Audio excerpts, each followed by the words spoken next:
और मेरे भाई क्या हाल चाल, कैसी हो बहन, कितना काम किया नीचे कमेंट सेक्शन में लिखो। अभी लिखना स्टार्ट करो कितना काम किया, बकवास नहीं। सोचो नहीं कि अरे नहीं तो ऐसी बोलते हैं हर वीडियो में, नहीं भाई, तुम्हारी जिंदगी की बात हो रही है, सबसे इंपॉर्टेंट बात हो रही है। जिनके पॉडकास्ट देख रहे हो ना भाई, वो जिन जिन मुकामों में पहुंचे हुए हैं, वैसे अपने गोल्स के मुकामों में पहुंचो। इस कम्युनिटी को एटलीस्ट फाड़ के हाथ में रखते रहे। मुझे दुनिया में यूट्यूब का नहीं पता, और जिससे काम नहीं हो रहा भाई, जिससे प्लानिंग में प्रॉब्लम होती है, भैया आप अटैक मोड उठाइए। अटैक मोड एक सिस्टम है जिसके अंदर पूरी कैसे प्लान करना है, कैसे एग्जीक्यूट करना है, सारी चीजों कैसे रखना है, ट्रैक कैसे करना है, होलिस्टिकली बॉडी पे काम करना, शक्ल पे काम करना। तुम गोल्स खुद के सेट कर सकते हो एक होलिस्टिक अप्रोच के हिसाब से, और तुम देखोगे अपनी जिंदगी में पहली बार तुम इंप्रूवमेंट कर रहे हो ऑल राउंड। आओ जुड़ो, काम करो भाई। Is it okay if I put a mask on? Yeah. Yeah. It's like interrogation चला था, डिटेक्टिव वाली मूवी नहीं होती, सब एजेंट्स बैठे हैं और सडनली किसी को पता नहीं क्या होने वाला, लेकिन आंखों से बहुत सब बातें चल रही हैं। Is that okay? Yeah. It's a Quentin Tarantino movie. Yeah. जो Sure. सस्पेंस है, it's literally a Quentin Tarantino movie चल रही है।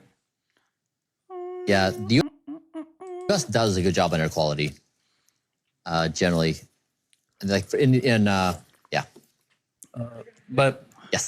Oh yeah. Actually, go ahead. you feel better? That's Thank you. Okay, Thank you for addressing my emotional needs. I feel so much better.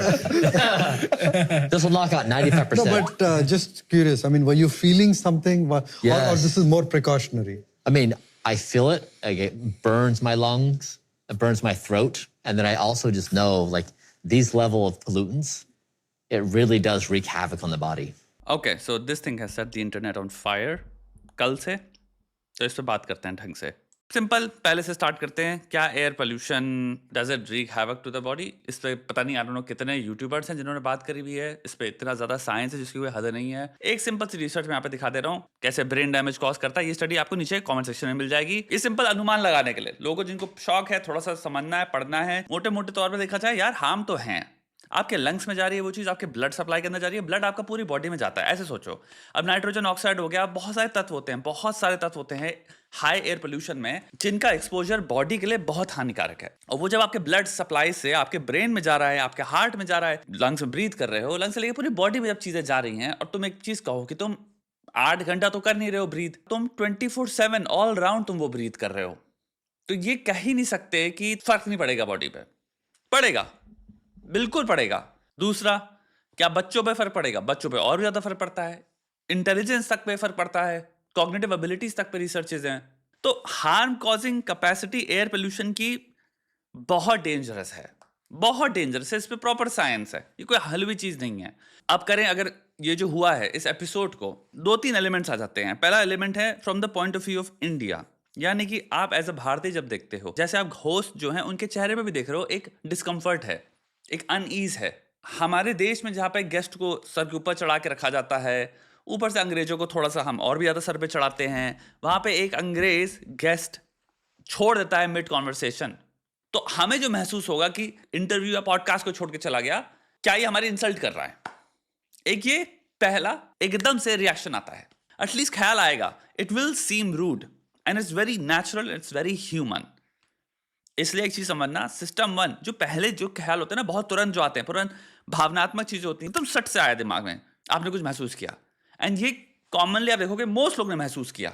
It's okay to feel those things, you should not make them your opinions, क्योंकि भावना तो मेरी जुड़ी है उससे, भारतीयों में। तो मैं थोड़ा सा इंसल्टेड फील कर रहा हूँ कि भाई कोई कह रहा है कि हमारे देश में वो ठहर नहीं सकता, वो अगर बाहर की हवा हल्की सी खुली तो वो ऐसे कर रहा है, जिसको मुझे लग रहा था तो नाटक हो गया ना भाई, क्या बिलियन लोग नहीं कर रहे क्या? मेरे दिमाग में एक ख्याल आ रहा है। तो इसलिए तुम देखते हो मेजॉरिटी कमेंट क्या है, इम्यूनिटी रिलेटेड। इम्यूनिटी नहीं है भाई की, टॉलरेंस और इम्यूनिटी 2 अलग वर्ड हैं, अलग ही कॉन्सेप्ट हैं। ये ह्यूमन बायोलॉजी करती है आपके साथ। एक हद तक कोई चीज को अगर कॉन्स्टेंटली एक्सपोजर में रहोगे, तो सेंसरी एनकोडिंग के पॉइंट ऑफ व्यू से, प्लस बॉडी के बायोलॉजी के पॉइंट ऑफ व्यू से भी आप एक टॉलरेंस डेवलप कर लोगे। तो इसका मतलब ये नहीं वो हार्म कॉजिंग कैपेसिटी उसकी कम हो गई है। हार्म कॉजिंग कैपेसिटी है, क्योंकि वो चीज आपके ब्लड में जा रही है, वो आपके शरीर को हार्म करेंगे ही करेंगे। बट जो इम्यूनिटी वाली बात आ रही है, वो कहां से आ रही है? वो आ रही है दिल से, दर्द से।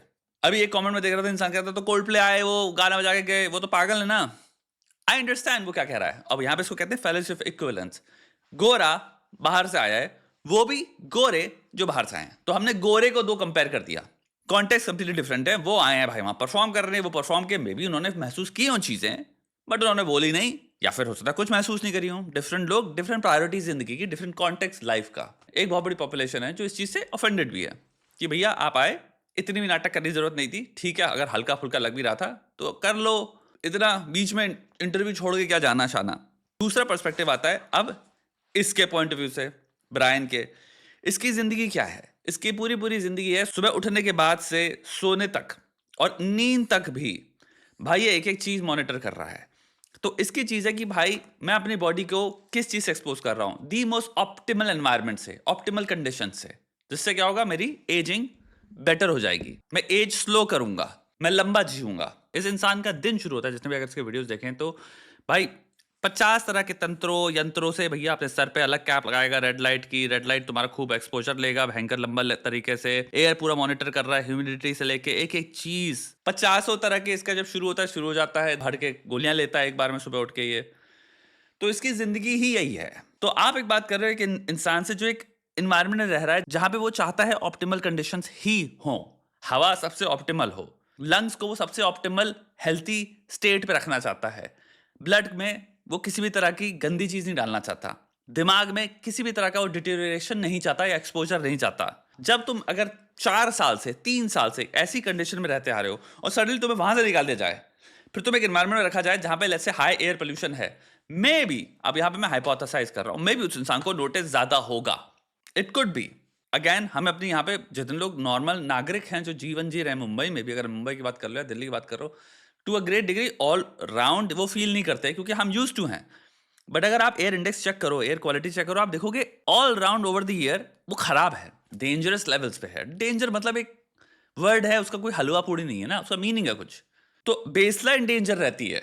दिल्ली की 5-6 साल पहले हैजार्डस जाती थी, अब तो न्यूक्लियर ही चली जाती है, वो 1,000 जा रही है, वो न्यूक्लियर है। 100 समथिंग ऊपर भी ये अच्छी एयर नहीं है, अनहेल्थी भी नहीं है, ये डेंजर है। आप आई थिंक डेंजरस लेवल पे आ जाते हो, मे बी मैं गलत हूं, बट हेल्थी होता है 50 समथिंग। और एक अगर इंसान है मेरे ख्याल से ये यूज टू एनवायरमेंट यहाँ पे 20 के होगा शायद 25, एंड सडनली फिर तुम 20-25 से 120 में आ गए हो, मे बी। यहाँ पे बहुत सारे लोग होंगे हो सकता है जो नए आए हैं, और मैं एक चीज देख रहा हूँ कमेंट सेक्शन में थोड़े से नए लोग आए हैं जो कि काफी जजमेंटल या काफी बाइनरी में चीजें चाहते हैं वीडियोस में। मैं जो मे भी बोलता हूँ, आई डोंट नो बोलता हूँ, उनको उससे चिड़ मचती है कि भाई ये क्यों बोल रहे हो। भाई माफ करना, सर्टेनिटी साइंस नहीं पकड़ पाई आज तक, तो ह्यूमन ब्रेन पे तो तुम बात ही ना करो। मेरे प्रिंसिपल जो है थिंकिंग के वो फॉल्सिफाइबिलिटी और फॉलिबिलिज्म पे हैं कि हर चीज फॉल्सिफाइबल भी है और फॉलेबल भी है। अच्छी बात करना, अच्छी बात होती है जहां पे plenty of I don't no may be ये सब होता है। जो हम जो शेयर कर रहे हैं इस वीडियो में भी वो कुल मिला के हाइपोथेसिस है। तो अब इन कंक्लूजन बात करें, एक सिंपल सा आर्गुमेंट आप देख रहे हो ऑनलाइन आता है कि अब हाई टाइम आ गया है क्योंकि हमारे एक अंग्रेज भाई साहब इनकन्वीनियंस्ड हो गए हैं, तो अब हाई टाइम आ गया है। ये भी थोड़ा सा सिली आर्गुमेंट है, हाई टाइम ऑलरेडी चल रहा था बहुत टाइम से, एयर पोल्यूशन इतना हाई है। जो दूसरी साइड भी है कि भाई इम्यूनिटी या फिर हम तो ऐसे जी रहे हैं या समथिंग। आप साइड में हो 3 इंडस्ट्रीज के कुल मिला के। पहली इंडस्ट्री होगी फार्मास्यूटिकल इंडस्ट्री, दूसरी होगी तुम्हारे हॉस्पिटल्स की इंडस्ट्री, और तीसरी होगी तुम्हारे फ्यूनरल प्रोसेशन वाली इंडस्ट्री, जिसमें वो तुम्हारी जो भी लकड़ी, वो जितनी भी सामग्री जो लोग बना रहे हैं वो इंडस्ट्री हो गई। आप ये कह रहे हो भाई हम तो उनकी तरफ खड़े हैं, हमारी खुद की जिंदगी, हमारी खुद की हेल्थ, और सबसे इंपॉर्टेंट चीज हमारे बच्चों की इंटेलिजेंस, हमारे बच्चों की लॉन्गर हेल्थ, साइकोलॉजिकल हेल्थ, ये मैटर करती है। आने वाली जनरेशंस अगर सशक्त नहीं होंगी तो ये हमारे देश के लिए ही बेहतर चीज नहीं है। And I don't think logically अगर कोई भी इंसान बैठा है हमारे देश में भी जो बैठ के साइड में है कि हाँ यार मैं हॉस्पिटलाइजेशन के फॉर्म में हूं, फार्मास्यूटिकल यानी जितनी ज्यादा तुम प्रिस्क्रिप्शन तुम्हें लिखे जा रहे हैं मैं उसकी तरफ हूं, या फिर भाई मैं नहीं कह रहा भाई वो इंडस्ट्रीज चलेंगी नहीं, वो हमेशा चलती रहेंगी, लेकिन मिनिमाइजेशन बेटर चीज है ना भाई। इस पूरे अगर एयर पोल्यूशन हाई रहा है उसमें आपको ब्रायन जॉनसन की जरूरत नहीं, क्योंकि कल वो निकल लेगा और वो गायब हो चुका होगा। नेटफ्लिक्स में डॉक्यूमेंट्री आ रखी है अगले की, तो इसको ऐसा तो है नहीं इसको किसी तरह की फुटेज की जरूरत है, बहुत फुटेज मिल रही है इसको, दुनिया में सब फुटेज दे रहे हैं, तो ये तो कट लेगा भाई। इंडिया की थोड़ी सी इसमें रील बना देगा 4-5, सब लोग नीचे जो ऑलरेडी बातें बोलते हैं वो 4 बातें और बोल के और आगे निकल जाएंगे। जो रह रहे हैं उनके पे फर्क आता है। फार्मास्यूटिकल इंडस्ट्री जितनी ज्यादा बीमारी क्रिएट होगी उतनी ज्यादा दवाइयां बिकेंगी, जितना ज्यादा इंसान बीमार होगा, बच्चे बीमार होंगे, उतना अस्पतालों में पैसा ज्यादा आता है, तो अस्पतालों का प्रॉफिट ज्यादा बढ़ता है। बीमारी को सपोर्ट करके क्या मिलेगा मेरे भाई, ये कोई लॉजिक थोड़ी है।